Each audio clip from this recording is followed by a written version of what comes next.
உலக ஜனங்களுக்கு என பணிவான வணக்கம். கிங் மேக்கர், ராஜாவை ஏற்படுத்துபவர், ராஜாவாக ஆக்குபவர், பிறரை இவர் கிடையாது, ஒருவர் ராஜாவாக்குபவர். இந்தியாவின் கிங் மேக்கர் யார் என்று கேட்டால் எல்லாருக்கும் தெரியும், காமராஜர். பல அரசியல்வாதிகள், இப்போ அரசியல்வாதிகள் படித்த எல்லாருக்கும் தெரியும்.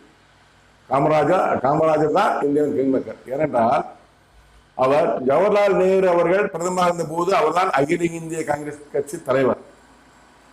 ஜவஹர்லால் நேரு அவர்கள் பிரதமராக இருக்கும்போது மரணம் அடைந்தார். அப்போது யாரை பிரதமராக்குவது என்பது ஒரு பிரச்சனையாக இருந்தது. அப்பொழுது அவர் லால் பகதூர் சாஸ்திரி என்பவரை பிரதமர் மந்திரியாக ஆக்கினார். இவர் தான் பிரதமர் ஆக்கினார். அவர் சிறிது காலம் இந்தியன் பிரதமராக இருந்தார்.